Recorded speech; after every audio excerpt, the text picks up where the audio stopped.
ನನ್ನ ಪ್ರೀತಿಯ ವೀಕ್ಷಕರಿಗೆಲ್ಲ ನಿರಂತರ ಕಲಾ ಸೇವೆ ಯೂಟ್ಯೂಬ್ ಚಾನಲ್ಗೆ ನಿಮ್ಮ ಪ್ರೀತಿಯ ಆತ್ಮೀಯ ಮಧುಶ್ರೀ ವಸಂತ ಮಾಡುವ ಆತ್ಮೀಯವಾದ ಸ್ವಾಗತ ಸುಸ್ವಾಗತ. ಆತ್ಮೀಯರೇ, ನನ್ನ ಪ್ರೀತಿಯ ವೀಕ್ಷಕರೇ, ಜೀವನ ಅಂದಮೇಲೆ ಪ್ರತಿಯೊಬ್ಬರಿಗೂ ಕಷ್ಟ, ನೋವು, ನಿರಾಸೆ, ದುಃಖ, ದುಮ್ಮಾನ ಎಲ್ಲವೂ ಬರುತ್ತೆ.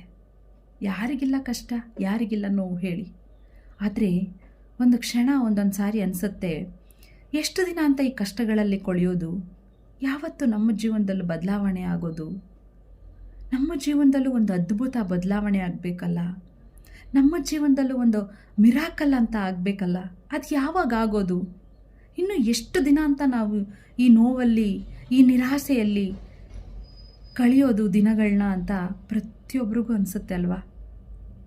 ಅಂಥವ್ರಿಗೆಲ್ಲ ಒಂದು ಅದ್ಭುತವಾದ ಬದಲಾವಣೆ ಆಗೋದಕ್ಕೆ ಒಂದು ಜೀವನ ಒಂದು ಮಿರಾಕಲ್ ಆಗಬೇಕು ಅಂತ ಅದಕ್ಕೋಸ್ಕರನೇ ಒಂದು ಅದ್ಭುತವಾದ ಟಿಪ್ಸ್ ತಗೊಂಡು ಬಂದಿದ್ದೀನಿ. ಆ ಟಿಪ್ಸ್ನ ಫಾಲೋ ಮಾಡಿದ್ದೆ ಆದರೆ ಖಂಡಿತವಾಗಲೂ ಪ್ರತಿಯೊಬ್ಬರ ಜೀವನದಲ್ಲೂ ಅದ್ಭುತವಾದ ಬದಲಾವಣೆ, ಆ ಮಿರಾಕಲ್ ಅನ್ನೋದು ಆಗೋದ್ರಲ್ಲಿ ಸಂಶಯನೇ ಇಲ್ಲ ಅಂತ 100% ಗ್ಯಾರಂಟಿ ಕೊಡ್ತಾ ಈ ವಿಡಿಯೋ ಮಾಡ್ತಾಯಿದ್ದೀನಿ.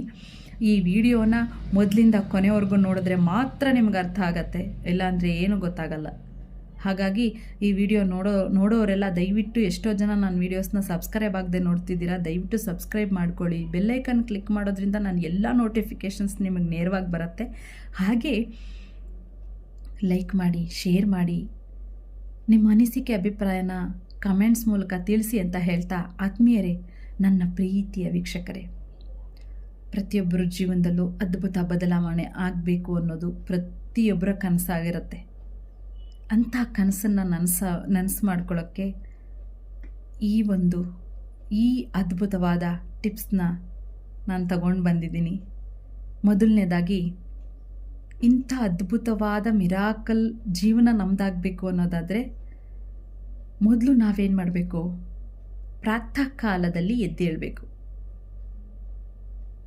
ಇದು ಮೊದಲನೇ ಹಂತ. ನಮ್ಮ ಜೀವನ ಮಿರಾಕಲ್ ಆಗಬೇಕು, ಅದ್ಭುತ ಆಗಬೇಕು ಅನ್ನೋ ಯೋಚನೆ ನಮಗಿದ್ದಿದೆ ಆದರೆ ಮೊದಲನೇದಾಗಿ ನಾವು ಪ್ರಾತಃ ಕಾಲದಲ್ಲಿ ಎದ್ದೇಳಬೇಕು. ಪ್ರಾತಃ ಕಾಲ ಅಂದರೆ 4:30 5:30 ಸೂರ್ಯ ಬಂದು ನಮ್ಮನ್ನು ನೋಡೋಷ್ಟರಲ್ಲಿ ನಾವು ಫ್ರೆಶ್ ಆಗಿರಬೇಕು. ಇದು ನಾವು ಯಾವಾಗ ಪ್ರಾತಃ ಕಾಲದಲ್ಲಿ ಎದ್ದೇಳ್ತೀವಿ, ಆ ದಿನವನ್ನು ನಾವು ಅರ್ಧ ಗೆದ್ದ ಹಾಗೆ. ಮೊದಲನೇ ಸ್ಟೆಪ್, ನಿಮ್ಮ ಜೀವನನ ಅದ್ಭುತಗೊಳಿಸೋದ್ರಲ್ಲಿ ನೀವು ತಗೊಂಡಿರೋ ಮೊದಲನೇ ಸ್ಟೆಪ್ ಪ್ರಾತಃ ಕಾಲದಲ್ಲಿ ಎದ್ದೇಳೋದು. ಪ್ರಾತಃ ಕಾಲದಲ್ಲಿ ಎದ್ರಿ, ಅಷ್ಟು ಬೇಗ ಎದ್ದೇನು ಮಾಡೋದು? ನಾವು ಮಲ್ಕೊಂಡಾಗ ಹೇಗೆ ಬೇಕು ಹಾಗೆ ಮಲಗಿರ್ತೀವಿ. ಅದು ಯಾವ್ಯಾವ ದಿಕ್ಕಿಗೆ ಮಲಗಿರ್ತೀವೋ ನಮಗೆ ಗೊತ್ತಿರಲ್ಲ. ಯಾಕಂದರೆ ನಾವು ಮಲಗಿದಾಗ ನಾವು ಡೆಡ್ ಬಾಡಿ ಥರ, ನಮ್ಮ ಜಡತ್ವ ಅಂತ ಏನು ಹೇಳ್ತೀವೋ ಹಾಗೆ ನಮಗೆ ಜೀವ ಇರಲ್ಲ ಅಂದರೆ ನಾವು ಸತ್ತೋಗಿರ್ತೀವಿ ಅಂತಲ್ಲ, ಜೀವ ಇದ್ದರೂ ಸತ್ತಾಗಿರ್ತೀವಿ. ಬೆಳಗ್ಗೆ ಎದ್ದಾಗ ಗೊತ್ತಾಗುತ್ತೆ ನಾವು ಯಾವ್ಯಾವ ದಿಕ್ಕಿಗೆ ಮಲಗಿರ್ತೀವಿ ಅಂತ. ನೀವು ಯಾವ್ಯಾವ ದಿಕ್ಕಿಗೆ ಮಲಗೋದು ಅನ್ನೋದಕ್ಕಿಂತ ಮುಂಚೆ ನಾನು ನಿಮ್ಗೊಂದು ಮಾತು ಹೇಳ್ತೀನಿ. ರಾತ್ರಿ ಮಲಗುವಾಗ ಎಡಗಡೆಗೆ ತಿರುಗಿ ಮಲಗಿ ದಯವಿಟ್ಟು. ಯಾಕಂದರೆ ನಿಮ್ಮ ಜೀರ್ಣಾಂಗ ವ್ಯವಸ್ಥೆ ಸರಿಯಾಗಿ ಕೆಲಸ ಮಾಡಬೇಕು ಅಂತ ಅನ್ನೋದಾದರೆ ನೀವು ಎಡಗಡೆಗೆ ತಿರುಗಿ ಮಲಗಬೇಕು. ಬೆಳಿಗ್ಗೆ ಎದ್ದೇಳುವಾಗ ಬಲಗಡೆಗೆ ತಿರುಗಿ ಎದ್ದೇಳಬೇಕು. ಎಷ್ಟೋ ಜನ ಹೇಳ್ತಾರೆ, ಅಯ್ಯೋ ಯಾವ ಮಗ್ಲಲ್ಲಿ ಎದ್ದೋ ಈ ಜೀವನ ಇವತ್ತು ಏನು ಹಿಂಗಾಗೋಯ್ತು. ಏನಾದರೂ ಒಂದು ನಮ್ಮ ಜೀವನದಲ್ಲಿ ಏನಾದರೂ ಒಂದು ಕೆಟ್ಟ ಘಟನೆ ನಡೆಯುವಾಗ ನಾವೇ ಹೇಳ್ತೀವಿ, ಯಾವ ಮಗ್ಲಲ್ಲಿ ಎದ್ನೋ, ಯಾರ ಮುಖ ನೋಡಿದ್ನೋ ಅಂತ. ಅದೆಲ್ಲ ಮೂಢನಂಬಿಕೆ ಅಂತ ಹೇಳ್ಬೋದು. ಆದರೆ ವೈಜ್ಞಾನಿಕ ಕಾರಣ, ವೈಜ್ಞಾನಿಕ ಹಿನ್ನೆಲೆ ಅನ್ನೋದಿದೆ. ಎಡಗಡೆ ತಿರುಗೋದ್ರಿಂದ ಜೀರ್ಣಾಂಗ ವ್ಯವಸ್ಥೆ ಚೆನ್ನಾಗಿ ಎಡಗಡೆ ತಿರುಗಿ ಮಲಗೋದ್ರಿಂದ ಜೀರ್ಣಾಂಗ ವ್ಯವಸ್ಥೆ ಚೆನ್ನಾಗಿ ಕೆಲಸ ಮಾಡುತ್ತೆ.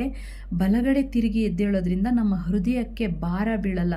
ಎದ್ದೇಳುವಾಗ ನಾವು ದಢಾರ್ ಅಂತ ಎದ್ದೇಳಬೇಕಾದ್ರೆ ಎಷ್ಟೋ ಜನ ಎದ್ದೇಳುವಾಗ ಹಾರ್ಟ್ ಅಟ್ಯಾಕ್ ಆಗಿ ಸತ್ತೋಗ್ಬಿಟ್ಟಿದ್ದಾರೆ. ಮಲಗಿದ್ದಲ್ಲೇ ಹಿಂಗೆ ಎದ್ದೇಳಬೇಕಾದ್ರೆ ಹಾರ್ಟ್ ಅಟ್ಯಾಕ್ ಆಗಿಬಿಡತ್ತೆ ಕೆಲವ್ರಿಗೆ. ಅದಾಗಬಾರ್ದು. ಹಾರ್ಟ್ ಅಟ್ಯಾಕ್ ಅನ್ನೋದನ್ನು ತಡೆಗಟ್ಟಬೇಕು ಅನ್ನೋದಕ್ಕೋಸ್ಕರ ಹೃದಯಕ್ಕೆ ಭಾರ ಬೀಳಬಾರ್ದು. ನಾವು ಮಲಗಿದಾಗ ನಮ್ಮ ದೇಹ ಜಡತ್ವದಿಂದ ಕೂಡಿರುತ್ತೆ.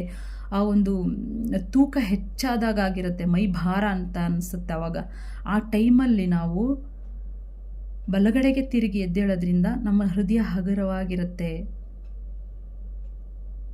ಅಂಥೇಳಿ ಇದೊಂದು ವೈಜ್ಞಾನಿಕ ಕಾರಣನೂ ಕೂಡ ಇದೆ. ಹಾಗಾಗಿ ನೀವು ಬಲಗಡೆಗೆದ್ದು ತಕ್ಷಣ ಕಣ್ಬಿಟ್ಬಿಟ್ಟು ಗಾಬರಿಯಾಗಿ ಎದ್ದು ಟೈಮ್ ಆಯಿತು ಅಂತ ಓಡೋದಲ್ಲ. ಅದಕ್ಕೆ ಹೇಳೋದು ಬೇಗ ಹೇಳಬೇಕು. ಸೂರ್ಯ ಹುಟ್ಟೋಕ್ಕೆ ಮುಂಚೆ ಯಾಕೆ ಹೇಳಬೇಕು ಅಂತಂದರೆ, ಟೈಮ್ ಆದಮೇಲೆ ನಾವು ಎದ್ದಾಗ ನಾವು ದಡಾರ್ ಅಂತ ಅಯ್ಯೋ ಟೈಮ್ ಆಗೋಯ್ತು ಅಂತ ಗಾಬರಿಲಿ ಎದ್ದು ಕೆಲಸ ಮಾಡೋಕ್ಕೆ ಹೋಗ್ತೀವಲ್ಲ, ಅದು ನಮ್ಮ ದೇಹದಲ್ಲಿ ಎಲ್ಲ ಅಂಗಾಂಗಗಳ ಮೇಲೂ ಪರಿಣಾಮ ಬೀರುತ್ತೆ, ಕೆಟ್ಟ ಪರಿಣಾಮ ಬೀರುತ್ತೆ. ಅದಕ್ಕೆ ಹೇಳ್ತಾ ಇರೋದು, ಬಲಗಡೆಗೆ ತಿರುಗಿ ಕಣ್ಬಿಡೋಕ್ಕೂ ಮುಂಚೆನೇ ಬಲಗಡೆಗೆ ತಿರುಗಿ, ತಕ್ಷಣ ಕಣ್ಬಿಡಬೇಡಿ. ಎಚ್ಚರ ಆಯ್ತಲ್ವಾ, ಎಚ್ಚರ ಆಗಿದ್ದ ಕೂಡಲೇ ಒಂದು ಸ್ಮೈಲ್ ಕೊಡಿ, ಈ ಯೂನಿವರ್ಸ್ಗೊಂದು ಸ್ಮೈಲ್ ಕೊಡಿ. ಯಾಕೆ ಹೇಳ್ತಿದ್ದೀನಿ ಅಂದರೆ, ನಮಗೆ ಇಂಥ ಒಂದು ದಿನನ ಗಿಫ್ಟಾಗಿ ಕೊಟ್ಟಿರೋ ಆ ಯೂನಿವರ್ಸ್ಗೆ ಥ್ಯಾಂಕ್ಸ್ ಹೇಳಬೇಕು. ಯಾಕೆಂದರೆ ರಾತ್ರಿ ಎಷ್ಟೋ ಮಲಗಿದ ಎಷ್ಟೋ ಕೋಟ್ಯಾಂತರ ಜನ ಬೆಳಗ್ಗೆ ಎದ್ದೇಳಲ್ಲ. ಯಾರು ಯಾವಾಗ ಬೇಕಾದರೂ ಮಧ್ಯರಾತ್ರಿಲಿ ಜೀವ ಹೋಗಿರ್ಬೋದು, ಎದ್ದೇಳುವಾಗ ಜೀವ ಹೋಗಿರ್ಬೋದು, ಏನೂ ಗೊತ್ತಿಲ್ಲ. ಆದರೆ ನಾವು ಎದ್ವಿ ಅಂದರೆ ನಮ್ಗೆ ಎಚ್ಚರ ಆಯಿತು, ಎಚ್ಚರ ಆಗಿದ್ದೀವಿ, ಉಸಿರಾಡ್ತಿದ್ದೀವಿ ಅಂತ ನಮಗೆ ಗೊತ್ತಾದ ಕೂಡಲೇ ಆ ಯೂನಿವರ್ಸ್ಗೊಂದು ಥ್ಯಾಂಕ್ಸ್ ಹೇಳಿ, ಒಂದು ಸ್ಮೈಲ್ ಮಾಡಿ. ಆ ದಿನ ಪೂರ್ತಿ ನೀವು ಸ್ಮೈಲ್ ಮಾಡ್ತಾನೆ ಇರ್ತೀರ. ಆ ದಿನ ಪೂರ್ತಿ ನೀವು ನಗ್ನಗ್ತಾ ಕಳಿಬೇಕು ಅನ್ನೋದಾದರೆ ಒಂದು ಸ್ಮೈಲ್ ಮಾಡಿ ಎದ್ದಾಗ. ಕಣ್ಣು ಮುಚ್ಚಿ, ಕಣ್ಣು ತೆಗಿಬೇಡಿ, ಸಡನ್ನಾಗಿ ಕಣ್ಣು ತೆಗಿಬೇಡಿ. ಕಣ್ಣು ಮುಚ್ಚಿರುವಾಗಲೇ ಎಚ್ಚರ ಆದ ಕೂಡಲೇ ನಾವು ಉಸಿರಾಡ್ತಿದ್ದೀವಿ ಅಂತ ಗೊತ್ತಾದ ಕೂಡಲೇ ಈ ಒಂದು ದಿನವನ್ನು ಗಿಫ್ಟಾಗಿ ಕೊಟ್ಟಿದ್ದಕ್ಕೆ ಹೃದಯಪೂರ್ವಕ ಧನ್ಯವಾದಗಳು ಅಂತ ಯೂನಿವರ್ಸ್ಗೆ ಹೇಳಿ ಒಂದು ಸಣ್ಣ ಸ್ಮೈಲ್ ಮಾಡಿ. ನಿಮ್ಮ ಮುಖದಲ್ಲಿ ಮಂದಹಾಸ ಇರಲಿ. ಹಾಗೆ ಬಲಗಡೆಗೆ ತಿರುಗಿ ಎದ್ದು ಕೂತ್ಕೊಳ್ಳಿ. ಯಾಕಂದರೆ ಎದ್ದು ಕೂಡಲೇ ದಡಾರ್ ಅಂತ ಓಡೋದಲ್ಲ, ಎದ್ದು ಆರಾಮಾಗಿ ಕೂತ್ಕೊಳ್ಳಿ, ಕೂಲಾಗಿ ಕೂತ್ಕೊಳ್ಳಿ. ಕೂಲಾಗಿ ಯಾಕೆ ಕೂತ್ಕೊಳ್ಳಿ ಅಂತ ಹೇಳ್ತಿದ್ದೀನಿ ಅಂದರೆ, ಆ ಇಡೀ ದಿನ ಕೂಲಾಗಿ ನೀವು ಕಳೆಯೋದಕ್ಕೋಸ್ಕರ. ಆ ಇಡೀ ದಿನ ನೀವು ಕೂಲಾಗಿ ಕಳಿಬೇಕು ಅಂದರೆ ನೋಡಿ, ನಮ್ಮ ಜೀವನನ ಅದ್ಭುತ ಮಾಡ್ಕೊಳ್ಬೇಕು ಅಂದರೆ ನಾವೇ ಮನಸ್ಸು ಮಾಡ್ಬೇಕ್ರಿ. ನಮ್ಮ ಜೀವನನ ಅದ್ಭುತ ಆಗೋದಕ್ಕೆ ಬೇರೆ ಯಾರೋ ಮನಸ್ಸು ಮಾಡಬೇಕಾಗಿಲ್ಲ, ನಾವೇ ಮನಸ್ಸು ಮಾಡಬೇಕು. ನಾವು ನಗ್ನಾಗ್ತಾ ಇರಬೇಕು ಅಂದರೆ ನಾವೇ ಮನಸ್ಸು ಮಾಡಬೇಕು. ನಾವು ಮನಸ್ಸು ಮಾಡಿ ನಕ್ಕರೆ ನಾವು ನಗ್ನಾಗ್ತಾ ಇರ್ತೀವಿ. ಇಡೀ ದಿನ ನಾವು ನಗಬೇಕು ಅಂದರೆ ಒಂದು ಸ್ಮೈಲ್ ಜೊತೆ ಎದ್ದೇಳಬೇಕು, ಎದ್ದು ಕೂಲಾಗಿ ಕೂತ್ಕೊಳ್ಬೇಕು. ಕೂಲಾಗಿ ಆ ದಿನ ಕೂಲಾಗಿ ಕಳಿಬೇಕಂದ್ರೆ ಆರಾಮಾಗಿ ಸಮಾಧಾನವಾಗಿ ಕೂತ್ಕೊಳ್ಳಿ. ಒಂದು 10 ಸೆಕೆಂಡ್ ಕೂತ್ಕೊಳ್ಳಿ.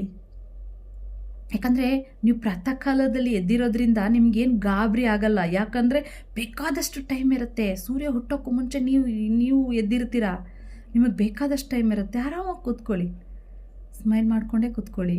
ಕಣ್ಮುಚ್ಚೇ ಇರ್ತೀರ. ಕೈನ ಜೋರಾಗಿ ಉಜ್ಕೊಳ್ಳಿ. ಎರಡೂ ಹಸ್ತನ ಕೈಗಳನ್ನ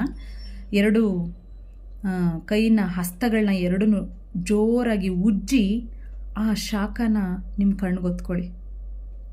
ಯಾಕೆ ಅದನ್ನೇ ಹೇಳ್ತಿದ್ದೀನಿ ಅಂದರೆ, ನಿಮ್ಮ ಕಣ್ಣು ಮಲಗಿದಾಗ ಜಡತ್ವದಿಂದ ಕೂಡಿರುತ್ತೆ. ಕಣ್ಣು ಬಿಡೋಕ್ಕೆ ಕಷ್ಟ ಅಂತ ಅನಿಸ್ಬೋದು. ಯಾಕಂದರೆ ಅಷ್ಟು ಬೇಗ ಎದ್ದೇಳಬೇಕು ಅಂದರೆ ಒಂಥರ ಬೇಜಾರಾಗುತ್ತೆ. ಕಣ್ಣು ಬಿಡೋಕ್ಕೆ ಮನಸ್ಸಿರಲ್ಲ, ಇನ್ನೂ ಸ್ವಲ್ಪ ಹೊತ್ತು ಮಲಗೋಣ ಅಂತ ಅನಿಸ್ತಿರುತ್ತೆ. ಆ ಒಂದು ಟೈಮಲ್ಲಿ ಕೈಗಳನ್ನ ಉಜ್ಜಿ ಕಣ್ಣಿಗೆ ಸ್ಪರ್ಶ ಮಾಡಿದಾಗ ಆ ಕಣ್ಣಿನ ನರಗಳೆಲ್ಲ ಆ್ಯಕ್ಟಿವೇಟ್ ಆಗುತ್ತೆ. ಕಣ್ಣನ್ನು ಓಪನ್ ಮಾಡ್ತೀರಲ್ಲ, ಆ ಕಣ್ಣುಗಳು ಆ್ಯಕ್ಟಿವ್ ಆಗಿ ಕೆಲಸ ಮಾಡುತ್ತೆ. ಆಗ ಮಲಗಬೇಕು ಅಂತ ಅನಿಸಲ್ಲ ಯಾರಿಗೂ. ಜೋರಾಗಿ ಉಜ್ಜಿ ಕಣ್ಣುಗಳನ್ನ ಸ್ಪರ್ಶ ಮಾಡಿಕೊಂಡು ನಾವು ಮಂಚದಿಂದ ಕೆಳಗಡೆ ಇಳಿದು ನೆಲಕ್ಕೆ ಸ್ಪರ್ಶ ಮಾಡ್ತೀವಲ್ಲ, ಆ ಭೂಮಿ ತಾಯಿಗೆ ನಮ್ಮ ಪಾದವನ್ನು ಇಡುವಾಗ ಆ ಭೂಮಿ ತಾಯಿಗೊಂದು ನಮಸ್ಕಾರ ಹಾಕಿ, ಆ ಭೂಮಿಗೆ ಒಂದು ಥ್ಯಾಂಕ್ಸ್ ಹೇಳಿ. ಆ ತಾಯಿ ನಮ್ಮಮ್ಮ ನಮ್ಮನ್ನು ಈ ಜಗತ್ತಲ್ಲಿ ನಮ್ಮ ಏನೇ ನಾವು ಪಾಪಕರ್ಮಗಳನ್ನ ಮಾಡಿದ್ರು ನಮ್ಮನ್ನು ಹೊತ್ಕೊಂಡು ಮೆರೆಸ್ತಿದ್ದಾಳಲ್ಲ, ಆ ತಾಯಿಗೊಂದು ನಮಸ್ಕಾರ ಮಾಡಿ. ಆ ನಮಸ್ಕಾರ ಮಾಡಿ ಸೀದಾ ನೀವು ವಾಶ್ರೂಮ್ಗೆ ಹೋಗ್ತೀರಲ್ವಾ, ಆ ವಾಶ್ರೂಮ್ಗೆ ಹೋದಾಗ ಅಲ್ಲಿ ನಾವು ಮೊದಲು ಸ್ಪರ್ಶ ಮಾಡೋದು ಯಾರನ್ನ ಹೇಳಿ? ಜೀವ ಗಂಗೆ ಅಂತ ನಾವು ಏನು ಕರಿತೀವಲ್ಲ, ಆ ತಾಯಿ ಗಂಗೆಯನ್ನು, ಆ ಗಂಗೆಯನ್ನು ಸ್ಪರ್ಶ ಮಾಡುವಾಗ ಒಂದು ಮಂತ್ರ ಹೇಳೋದನ್ನು ಯಾವತ್ತೂ ಮರಿಬೇಡಿ. ಆ ಮಂತ್ರ ಯಾವುದು ಗೊತ್ತಾ? ಗಂಗೆ ಚ ಯಮುನೆ ಚೈವ ಗೋದಾವರಿ ಸರಸ್ವತಿ ನರ್ಮದೆ ಸಿಂಧು ಕಾವೇರಿ ಜಲಸ್ಮೇನ್ ಸನ್ನಿಧಿಂ ಕುರು. ಯಾಕೆ ಈ ಮಂತ್ರ ಹೇಳಬೇಕು ಅಂತಿದ್ದೀನಿ ಅಂದರೆ, ನಮ್ಮ ದಿನನಿತ್ಯದ ಕರ್ಮವನ್ನು ತೊಳೆದು, ನಮ್ಮ ಪಾಪ ಕರ್ಮಗಳನ್ನ ತೊಳೆದು ಶುದ್ಧ ಮಾಡಿ, ನಮ್ಮ ದೇಹವನ್ನು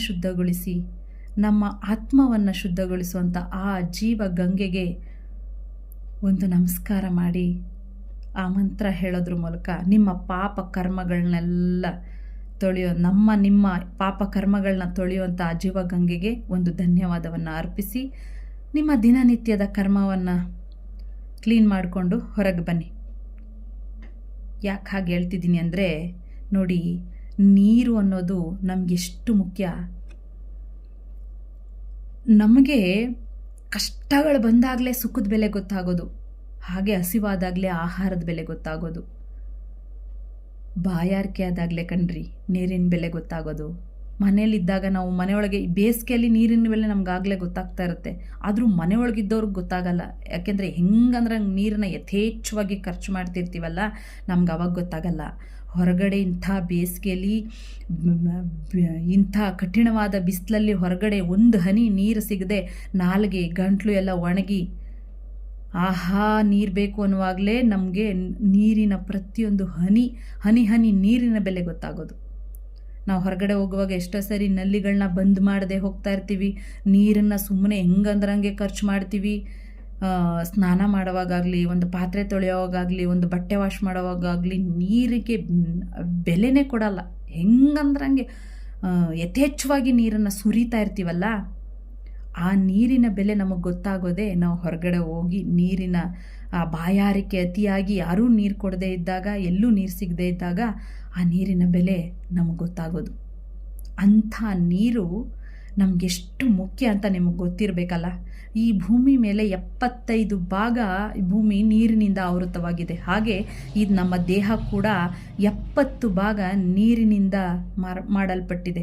ಇಂಥ ದೇಹಕ್ಕೆ ನೀರು ಅನ್ನೋದು ಅತ್ಯಗತ್ಯ. ನಮ್ಮ ದೇಹದ ಡಿಹೈಡ್ರೇಷನ್ನ ನಿಯಂತ್ರಣಗೊಳಿಸೋದು ನೀರು. ನಮ್ಮ ಚರ್ಮದ ಕಾಂತಿಗೆ ನಾವು ನೀರು ಕುಡಿಲೇಬೇಕು. ಅದರಲ್ಲೂ ಈ ಬೇಸಿಗೆಯಲ್ಲಿ ನಮಗೆ ಮೂಲಭೂತ ಸೌಕರ್ಯ ಅಂತ ಏನು ಕರಿತೀವಲ್ಲ, ಆ ನೀರು ನಮಗೆ ತುಂಬ ಅತ್ಯಗತ್ಯವಾಗಿ ಬೇಕು. ನಮ್ಮ ದೇಹದ ಪ್ರತಿಯೊಂದು ಅಂಗ ಸಕ್ರಿಯವಾಗಿ ಕೆಲಸ ಮಾಡಬೇಕು ಅಂದರೆ ನೀರಿನ ಅಗತ್ಯತೆ ನಮಗೆ ತುಂಬ ಇದೆ. ನಮ್ಮ ದೇಹದ ಒಳಗೂ ನೀರಿನ ಅಗತ್ಯತೆ ಇದೆ, ನಮ್ಮ ದೇಹದ ಮೇಲೂ ಕೂಡ ನೀರಿನ ಅಗತ್ಯತೆ ಇದೆ. ನಮ್ಮ ದೇಹದ ಮೇಲೆ ನಾವು ಶುದ್ಧವಾಗಿ ಇಟ್ಕೊಳ್ಳೋದಷ್ಟೇ ಅಲ್ಲ, ನಮ್ಮ ದೇಹದ ಒಳಗೂ ಜೀರ್ಣಾಂಗ ವ್ಯವಸ್ಥೆ ಸರಿಯಾಗಿ ಕೆಲಸ ಮಾಡಬೇಕು. ನಮಗೆ ಮಲಬದ್ಧತೆ ಬರಬಾರದು, ನಮ್ಮ ಕಿಡ್ನಿ ಸರಿಯಾಗಿ ಸಕ್ರಿಯವಾಗಿ ಕೆಲಸ ಮಾಡಬೇಕು, ನಮ್ಮ ದೇಹ ಶುದ್ಧವಾಗಿರಬೇಕು. ಎಲ್ಲದಕ್ಕೂ ನೀರು ಬೇಕೇ ಬೇಕು ಅಲ್ವಾ? ನಮ್ಮ ಹಲ್ಲುಗಳು ನಮ್ಮ ಹಲ್ಲುಗಳು ಹೊಳಪಾಗಿರಬೇಕು, ನಮ್ಮ ಕಣ್ಣು ಕಾಂತಿಯಿಂದ ಕೂಡಿರಬೇಕು, ನಮ್ಮ ಚರ್ಮದ ಕಾಂತಿ ಚೆನ್ನಾಗಾಗಬೇಕು ಅಂದರೆ ಈ ಬೇಸಿಗೆಯಲ್ಲಿ 3 ರಿಂದ 3.5 ಲೀಟ್ರ್ ನೀರನ್ನು ಕುಡಿಲೇಬೇಕು. ನಮ್ಮ ದೇಹನ ಮೇಲೆ ಮಾತ್ರ ಸ್ವಚ್ಛವಾಗಿ ಇಟ್ಕೊಳ್ಳೋದಲ್ಲ, ನಾವು ಯಥೇಚ್ಛವಾಗಿ ನೀರು ಕುಡಿದ್ರೆ ನಮ್ಮ ದೇಹದ ಒಳಗೂ ಕೂಡ ಸ್ವಚ್ಛತೆಯನ್ನು ಕಾಪಾಡೋದ್ರಲ್ಲಿ ನೀರು ಚೆನ್ನಾಗಿ ಕೆಲಸ ಮಾಡುತ್ತೆ ಅಂತ ಹೇಳ್ತಾ, ಈ ನೀರಿಗೆ ನಾವು ಎಷ್ಟು ಥ್ಯಾಂಕ್ಸ್ ಹೇಳಿದ್ರು ಸಾಲದು ರೀ, ಎಷ್ಟು ಥ್ಯಾಂಕ್ಸ್ ಹೇಳಿದ್ರು ಸಾಲದು. ಪ್ರಾತಃ ಕಾಲದಲ್ಲಿ ಎದ್ದು ನೀರನ್ನು ಸ್ಪರ್ಶ ಮಾಡುವಾಗ ನಾನು ಹೇಳಿದ ಮಂತ್ರನ ತಪ್ಪದೆ ಹೇಳಬೇಕು. ಪ್ರತಿನಿತ್ಯ 21 ದಿನ ಹೇಳಿ ಈ ನೀರಿಗೆ ಮಂತ್ರನ. ಆ ಮಂತ್ರ ನಿಮ್ಮ ಜೀವನದ ಒಂದು ಅದ್ಭುತವಾದ ಬದಲಾವಣೆಯನ್ನು ಸೃಷ್ಟಿ ಮಾಡುತ್ತೆ. ಸತ್ಯ ಇದು. ಪ್ರತಿನಿತ್ಯ ಗಂಗೆ ಚ ಯಮುನೆ ಚೈವ ಗೋದಾವರಿ ಸರಸ್ವತಿ ನರ್ಮದೆ ಸಿಂಧು ಕಾವೇರಿ ಜಲಸ್ಮೇನ್ ಸನ್ನಿಧಿಂ ಕುರು. ಜೀವ ಗಂಗೆಯಂತೆ ನನ್ನ ಜೀವನದಲ್ಲಿ ಎಲ್ಲ ಸಂಪತ್ತು, ಸಕಲ ಸೌಕರ್ಯಗಳು, ಐಶ್ವರ್ಯ, ಆರೋಗ್ಯ, ಆಯಸ್ಸು ಎಲ್ಲ ವೃದ್ಧಿಸಬೇಕು ಅನ್ನೋದಾದರೆ ಆ ನೀರನ್ನು ಸ್ಪರ್ಶ ಮಾಡ್ತಾ, ತಾಯಿ ನಮ್ಮವ್ವ ಜೀವಗಂಗೆ ನೀನಿಂದಾನೇ ನಮ್ಮ ಜೀವನ ಅಂತ ಹೇಳ್ತಾ ಆ ಮಂತ್ರವನ್ನು ಹೇಳ್ತಾ ಆ ನೀರಿಗೆ ನಮಸ್ಕಾರ ಮಾಡ್ತಾ ಒಂದು ಥ್ಯಾಂಕ್ಸ್ ಹೇಳ್ತಾ ನಿನಗೆ ನಮ್ಮ ಹೃದಯಪೂರ್ವಕ ಧನ್ಯವಾದಗಳು ಅಂತ ಹೇಳ್ತಾ ನಿಮ್ಮ ದಿನನಿತ್ಯದ ಕರ್ಮಗಳನ್ನ ಶುದ್ಧಿ ಮಾಡಿಕೊಂಡು ಬನ್ನಿ. ದಿನನಿತ್ಯ ಈ ನಿಯಮನ ನೀವು ಪಾಲಿಸಿದ್ದೆ ಆದರೆ 21 ದಿನ ಮಾಡಿ ನೋಡಿ, ನಿಮ್ಮ ಜೀವನದಲ್ಲಿ ಎಷ್ಟು ಸಣ್ಣ ಪುಟ್ಟ ಬದಲಾವಣೆ ಶುರು ಆಗುತ್ತೆ ಅಂತ ನಿಮಗೆ ಗೊತ್ತಾಗತ್ತೆ. ಮಾಡ್ತೀರಲ್ಲ? ಹಾಗೆ ನಿಮ್ಗೇನು ಅನ್ನಿಸ್ತು ಅಂತ ಬಂದು ಕಮೆಂಟ್ಸ್ ಹಾಕೋದು ಮರಿಬೇಡಿ. ನೆಕ್ಸ್ಟ್ ವಿಡಿಯೋದಲ್ಲಿ ಸಿಗ್ತೀನಿ. ಧನ್ಯವಾದಗಳು.